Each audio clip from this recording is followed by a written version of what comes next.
ওম গণেশায় নমঃ। নমস্কাৰ প্ৰিয় শ্ৰোতা দৰ্শক সকলোৰে প্ৰত্যেকটো দিন সুন্দৰ হোৱাৰ কামনাৰে আৰম্ভ কৰিছোঁ বিশেষ ৰাশিফল। বিশেষভাৱে শুভ মংগলময় প্ৰত্যেকটো ক্ষণ আপোনালোকৰ আৰম্ভণি হওক। মনে বিচৰা আশা আকাংক্ষাই পূৰ্ণতা লাভ কৰক, এয়াই প্ৰাৰ্থনা ভগৱানৰ শ্ৰীচৰণত, মা ভগৱতীৰ শ্ৰীচৰণত।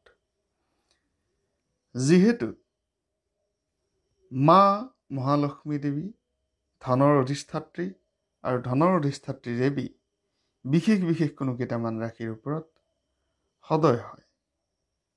কেনেধৰণে কি কৰ্ম কৰিলে মা লক্ষ্মী দেৱীক সন্তুষ্ট কৰিব পাৰি, কি কৰ্মেৰে মা লক্ষ্মী দেৱীৰ সুদৃষ্টি আনিব পাৰি, অৰ্থনৈতিক উন্নতি আনিব পাৰি, তাৰ বিষয়ে আজি বিশেষ ভিডিঅ' প্ৰস্তুত কৰা হৈছে।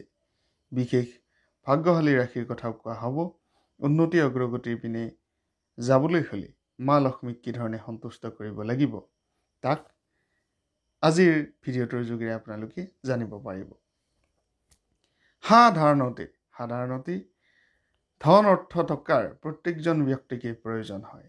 সেয়া শিশুৰ পৰা বৃদ্ধলৈকে ধন অৰ্থৰ প্ৰয়োজন অবিহনে বা ধন অৰ্থৰ প্ৰয়োজন নোহোৱাকৈ শিশুৰ পৰা বৃদ্ধলৈকে কোনো এজন ব্যক্তি নাই যিজন ব্যক্তিক ধন অৰ্থৰ প্ৰয়োজন নহয়। গতিকে যোন ব্যক্তিয়ে যিমান নকক সৰ্বত্ৰে ধন অৰ্থৰ প্ৰয়োজনীয়তা আহে। গতিকে ধন অৰ্থৰ কথাখিনি কিন্তু প্ৰয়োজনীয়। প্ৰত্যেকটো কথাতেই যিকোনো কথাত আপোনালোকে আজিৰ সময়ত, যিহেতু পণ্য বিনিময় প্ৰথা বৰ্তমান সময়ত নাই, গতিকে ধন অৰ্থৰ প্ৰয়োজন প্ৰত্যেকজন ব্যক্তিকে বা প্ৰত্যেকজন ব্যক্তিৰে প্ৰয়োজনীয় প্ৰথম বস্তুটো হৈছে ধন অৰ্থ। মান সন্মান আমাক লাগিব, সমৃদ্ধি আমাক লাগিব, সামাজিকতা আমাক লাগিব, সমাজ জীৱনৰ ক্ষেত্ৰত উন্নতি আমাক লাগিব, তাৰ লগতে লাগিব ধন অৰ্থৰ ক্ষমতা। ধন অৰ্থৰ ক্ষমতাই এজন ব্যক্তিক সৰ্বত্ৰে সমৃদ্ধিশালী কৰি ৰাখিব পাৰে। আৰু মই ক'ব বিচৰা নাই যে ধনৰ সুখেই সৰ্বত্ৰ সুখ, কিন্তু ধন অৰ্থৰ প্ৰয়োজন কিন্তু প্ৰত্যেক ক্ষণতেই আহে। এতিয়া মা লক্ষ্মীক সন্তুষ্ট কৰিবৰ বাবে এজন ব্যক্তিয়ে কি কৰিব মা লক্ষ্মীক সন্তুষ্ট কৰিবৰ বাবে, সেই বিশেষ কথাখিনি লৈ আহিব বিচাৰিছোঁ। মা লক্ষ্মীক সন্তুষ্ট কৰাৰ লগে লগেই আপোনালোকৰ যি সমৃদ্ধি অগ্ৰগতিৰ বতৰা কি ধৰণে লৈ আহিব পাৰি, মা লক্ষ্মীক সন্তুষ্ট কৰাৰ বাবে আপোনালোকে কি কৰ্ম কৰিব, বা সৰ্বত্ৰে সকলো সময়তে কোন ৰাশি মা লক্ষ্মীৰ ওপৰত বা মা লক্ষ্মী কোন ৰাশিৰ ওপৰত সদায় সন্তুষ্ট হৈ থাকে, কি কৰ্ম কৰিলে তেওঁলোকৰ অগ্ৰগতি আহিব পাৰে, সবিশেষ ভিডিঅ' আপোনালোকে এই ভিডিঅ'টোত পাব। গতিকে মিছ নকৰিব এই ভিডিঅ'টো। আমাৰ যিহেতু শ্ৰোতা দৰ্শকসকল বিভিন্ন প্ৰান্তৰ পৰা চাই আছে, সকলোকে ধন্যবাদ, কৃতজ্ঞতা। আপোনালোকে এই যি ধৰণে আমাৰ চেনেলটো অগ্ৰগতিৰ দিশেৰে লৈ গৈছে, সঁচাকৈ ধন্যবাদ জনাইছোঁ। আপোনালোকক ঈশ্বৰে মংগল কৰক, সৰ্বতোপ্ৰকাৰৰ সমৃদ্ধি দিয়ক, মা লক্ষ্মীৰ কৃপা দৃষ্টি লাভ কৰক, সেয়াই প্ৰাৰ্থনা জনাইছোঁ। মা লক্ষ্মীৰ প্ৰিয় ৰাশিৰ কথা কোৱাৰ পূৰ্বে জনাব বিচাৰিছোঁ এই বিশেষ যি নিয়ম আপোনালোকে যদিহে পালন কৰিব পাৰে, মা লক্ষ্মী সদায় সৰ্বদা আপোনাৰ সুদৃষ্টি আপোনাৰ প্ৰতি থাকে বুলি কয়। প্ৰথম নিয়ম হৈছে বৃহস্পতিবাৰ, শুক্ৰবাৰ, এই দুটা বাৰ হৈছে মা লক্ষ্মীৰ শুভ বাৰ বুলি কোৱা হয়। বৃহস্পতিবাৰ আৰু শুক্ৰবাৰ আপোনালোকে সাধাৰণতে বৃহস্পতি বাৰৰ দিনাখনে আপোনাৰ ঘৰৰ পদূলিত ক্ষীৰ চাকি অৰ্পণ কৰিব, মা লক্ষ্মীক প্ৰাৰ্থনা কৰিব, ক্ষীৰ চাকি অৰ্পণ কৰিব। আৰু মা লক্ষ্মীক এনেধৰণে প্ৰাৰ্থনা কৰিলেই বিশেষভাৱে মা লক্ষ্মী সন্তুষ্ট হয় বুলি কোৱা হয়। বৃহস্পতিবাৰৰ দিনাখনে আপোনালোকে যি ক্ষীৰ চাকি জ্বলাব, পাৰিলে দিনটো আপোনালোকে নিৰামিষ ভোজন কৰি থাকিবলৈ চেষ্টা কৰিব। হিন্দু সনাতন ধৰ্মৰ ওপৰত আধাৰিত যিহেতু এই বিশেষ ভিডিঅ', গতিকে ধৰ্মীয় কথাখিনি থাকিব। ধৰ্মীয় কথাখিনি থকাৰ লগে লগেই বিভিন্ন ক্ষেত্ৰত ধৰ্মীয় পৰম্পৰাবিলাককো বিভিন্ন ক্ষেত্ৰত বিভিন্নজনে বিভিন্ন ধৰণৰ কমেণ্ট দিবলৈ চেষ্টা কৰে, তাক মই আদৰণি জনাইছোঁ। বিভিন্ন কমেণ্ট আপোনালোকে দিয়ক, ভাল দিয়ক বেয়া দিয়ক, ক'বলগীয়া নাই। যিহেতু ধৰ্মৰ কথা, গতিকে নিৰামিষ ভোজন আপোনালোকে দিনটো নিৰামিষ ভোজন কৰি থাকি আপোনালোকে গা ধুই স্নান ইত্যাদি কৰি আপোনালোকে এই ক্ষীৰ চাকি প্ৰদীপ আপোনালোকৰ ঘৰৰ পদূলিত জ্বলাব পাৰে। শুক্ৰবাৰৰ দিনাখনে আপোনাৰ যি মানি বেগ আছে, পাৰ্চ, ৱালেট যি বুলি ব্যৱহাৰ নকৰক কিয়, আপোনালোকৰ ধন ৰখা ঠাইত 7টাকৈ আলোৱা চাউল, 3টাকৈ লং একেলগে ৰঙা কাপোৰত বান্ধি যদি আপোনালোকে ভালদৰে ৰাখে, ধন অৰ্থৰ কোনো কাৰণত ক্ষয় নহয় বুলি কোৱা হয়, অক্ষয় পাত্ৰ বুলিও কোৱা হয়। গতিকে সেই কৰ্ম আপোনালোকে কৰিব পাৰে। আহিছোঁ এইবাৰ ৰাশিৰ কথালৈ। বিশেষভাৱে কিছু ৰাশিৰ জাতক জাতিকাৰ ওপৰত মা লক্ষ্মীৰ সুদৃষ্টি দেখা পোৱা যায়। জন্মত যিসকলৰ ৰাজযোগ থাকে, ধন যোগ থাকে, মা লক্ষ্মী যোগ থাকে, লক্ষ্মী নাৰায়ণ ৰাজযোগ থাকে, বিভিন্ন ধৰণৰ ধন পাবলগীয়া বা ধন অৰ্থৰ সদৃশ বিভিন্ন ধৰণৰ ৰাজযোগ দেখা যায়। এই ৰাজযোগেৰেও আপোনালোকৰ ধন প্ৰাপ্তিৰ সম্ভাৱনা বাঢ়ে। এয়া নহয় যে ৰাতিৰ ভিতৰতে আপোনাক মা লক্ষ্মীয়ে আপোনাৰ কলহত ভৰাই আপোনাৰ ঘৰৰ বিচনাৰ তলত ধনৰ টোপোলা থৈ যাব, এয়া নহয়। কৰ্ম কৰিলে ফল পোৱা যায়, গতিকে কৰ্ম কৰিব লাগিব। কিন্তু কেতিয়াবা কৰ্মৰ কৰাৰ ফলখিনিও কোনো ক্ষেত্ৰত পোৱা নাযায়। গতিকে মা লক্ষ্মী সন্তুষ্ট হ'লেই সৰ্বত্ৰে কৰ্মৰ ফল পোৱা যায় বুলি কোৱা হয়। সেয়াই কথা, বৰ বিশেষ বহলাই ক'ব বিচৰা নাই। কিছু ৰাশিৰ ওপৰত মা লক্ষ্মী দেৱীৰ বিশেষ আশীৰ্বাদ থাকে, আৰু এই বিশেষ আশীৰ্বাদত সকলো পৰিস্থিতিৰ সফলতা পায় তেওঁলোকে, আৰু ধনী বা ধন অৰ্থৰে কোনো ধৰণৰ দুৰ্বলতা নাহে বুলি কোৱা হয় জীৱনত। সম্পদৰ দেৱী মা লক্ষ্মীৰ কৃপাত সুখ সমৃদ্ধি থাকে বুলি কোৱা হয়, আৰু সুখ সমৃদ্ধি থাকিলেই বিভিন্ন ক্ষেত্ৰত ভাগ্যৱান হৈ পৰে সেইজন জাতক জাতিকে যি বিশেষ উন্নতি কৰিব পাৰে। বৃষভ ৰাশিৰ জাতক জাতিকাসকল, প্ৰথম বৃষভ ৰাশিৰ জাতক জাতিকাসকলৰ কথা কম, কি ধৰণে তেওঁলোকে প্ৰতিকাৰ কৰিব পাৰে তাকো কম।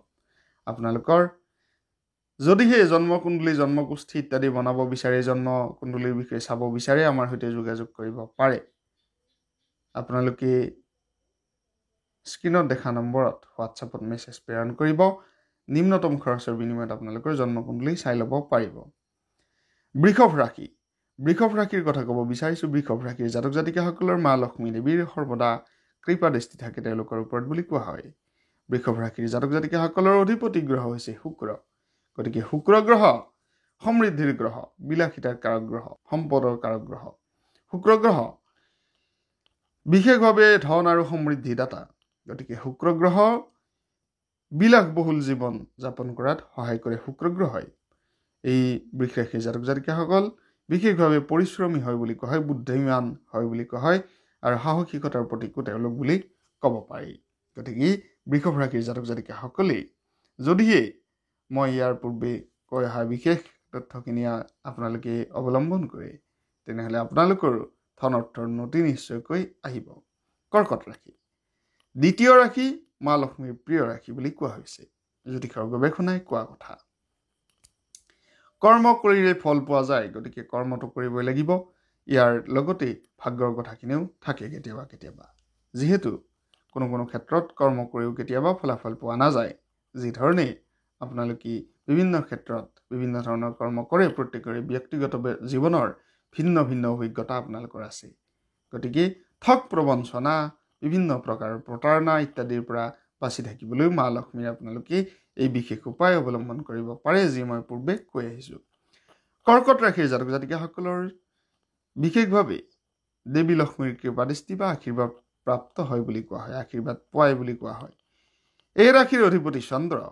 পূৰ্ণিমাৰ ৰাত্ৰি দেৱী বিশেষভাৱে যদি কৰ্কট ৰাশিৰ জাতক জাতিকাসকলে পূৰ্ণিমাৰ ৰাতি মা দেৱী লক্ষ্মীক যদি আপোনালোকে পূজা অৰ্চনা কৰে, তেনেহ'লে বহুতো প্ৰকাৰে উন্নতি অগ্ৰগতি আপোনালোকৰ আহিব। কৰ্কট ৰাশিৰ জাতক জাতিকাসকল প্ৰফুল্ল মনৰ অধিপতি হয় বুলি কোৱা হয়, আৰু বিভিন্ন প্ৰকাৰে সম্পদ, খ্যাতি ইত্যাদি তেওঁলোকে লাভ কৰিব পাৰে যদিহে দেৱী লক্ষ্মীৰ পূজা অৰ্চনা আপোনালোকে কৰে পূৰ্ণিমাৰ ৰাতি। গতিকে পূৰ্ণিমাৰ ৰাতি সকলো ধৰণৰ দেৱ দেৱতাৰ কৃপা দৃষ্টি পাবলৈ পূৰ্ণিমাৰ ৰাতি বিভিন্ন ধৰণৰ পূজা পাৰ্বণ ইত্যাদি কৰাৰ বাবে শুভ বুলি কোৱা হয়। গতিকে লক্ষ্মী নাৰায়ণ পূজা, সত্যনাৰায়ণ পূজা, মা লক্ষ্মী দেৱীৰ পূজা কৰিব পাৰে। সিংহ ৰাশি হৈছে তৃতীয়টো ৰাশি। তৃতীয়টো ৰাশি সিংহ ৰাশি। সিংহ ৰাশিৰ জাতক জাতিকাসকলৰ সৰ্বত্ৰে উন্নতি সমৃদ্ধি দেখা গৈছে বুলি কোৱা হৈছে। দেৱী লক্ষ্মীৰ কৃপা দৃষ্টি থাকে তেওঁলোকৰ ওপৰত। জন্মগতভাৱে প্ৰভাৱশালী ব্যক্তিত্বৰ অধিপতি হয় সিংহ ৰাশিৰ জাতক জাতিকাসকল। আৰু গুণাৱলীৰ কথা মই যিহেতু ক'ব বিচৰা নাই, গতিকে দেৱী মা লক্ষ্মীৰ কৃপা দৃষ্টি পাবলৈ আপোনালোকে মই পূৰ্বে কৈ অহা নিয়মসমূহ আপোনালোকে অৱলম্বন কৰিব পাৰে। চাউলৰ নিয়ম অৱলম্বন কৰিব পাৰে, খিৰি চাকিৰ নিয়ম অৱলম্বন কৰিব পাৰে। ইয়াৰ লগে লগে কিন্তু আপোনালোকে দৰিদ্ৰ লোকক বা অৰ্থনৈতিকভাৱে দুৰ্বল লোকক আৰ্থিক সকাহ প্ৰদান কৰিব পাৰে। তেনেকৈ কৰিলেও মা লক্ষ্মী সন্তুষ্ট হয় বুলি কোৱা হয়। তুলা ৰাশি চতুৰ্থ ভাগ্যশালী ৰাশি। তুলা ৰাশিৰ অধিপতি গ্ৰহ হৈছে শুক্ৰ। তুলা ৰাশিৰ জাতক জাতিকাসকলৰ ওপৰত দেৱী মা লক্ষ্মীৰ সৰ্বদা শুভ দৃষ্টি এটা দেখা যায়। গতিকে দেৱী মা লক্ষ্মীৰ শুভ দৃষ্টি থাকিলে সৰ্বত্ৰে আকৰ্ষণীয় ব্যক্তিত্বৰ অধিপতি হৈ পৰে তুলা ৰাশিৰ জাতক জাতিকাসকল, যাৰ লগতে বিভিন্ন ধৰণৰ কৰ্মত কৰিলে সেই কৰ্ম সহজতেই আপোনালোকৰ সম্পাদন হয়, সম্পন্ন হয়, সিদ্ধি লাভ কৰা যায় বা আপোনালোকে সেই ছাকচেছ অতি সোনকালে লৈ আহিব পাৰে, কৃতকাৰ্যতা হোৱা যায়। গতিকে তুলা ৰাশিৰ জাতক জাতিকাসকলেও যদি পালন কৰিব বিচাৰে এনেধৰণৰ নিয়ম, তেনেহ'লে খিৰি চাকিৰ নিয়ম আৰু যি আলোৱা চাউলৰ নিয়ম, এই দুটা নিয়ম আপোনালোকে পালন কৰিব পাৰে, পূৰ্বতে মই জনাই আহিছোঁ। বৃশ্চিক ৰাশি পঞ্চমটো ভাগ্যশালী ৰাশি। বৃশ্চিক ৰাশিৰ জাতক জাতিকাসকল মা লক্ষ্মীৰ শুভ দৃষ্টি সদায় থাকে বুলি কোৱা হয়। বৃশ্চিক ৰাশিৰ জাতক জাতিকাসকলৰ ওপৰত দেৱী মা লক্ষ্মীৰ শুভ দৃষ্টি থাকে, সৰ্বদাই থাকে। গতিকে দেৱী মা লক্ষ্মীৰ শুভ দৃষ্টি বা আশীৰ্বাদ যিহেতু বৃশ্চিক ৰাশিৰ ওপৰত থাকে, গতিকে যি ধৰণৰ সিদ্ধান্ত লোৱা হয়, যি ধৰণৰ কৰ্ম কৰা হয়, যি কৰ্মত হাত দিয়া হয়, সেই কৰ্ম সহজতে সিদ্ধ হয়। আপোনালোকৰ যদি ধন অৰ্থৰ অসুবিধা আছে, মই কোৱা এনেধৰণৰ নিয়ম আপোনালোকে পালন কৰিব পাৰে। এনেধৰণৰ নিয়ম পালন কৰিলে দেৱী মা লক্ষ্মী অতি সোনকালে প্ৰসন্ন হয় আৰু সন্তুষ্ট হয়, বিভিন্ন ক্ষেত্ৰত উন্নতি আহে। ধন্যবাদ জনাইছোঁ। সকলোৰে শুভ হওক, মংগলময় হওক।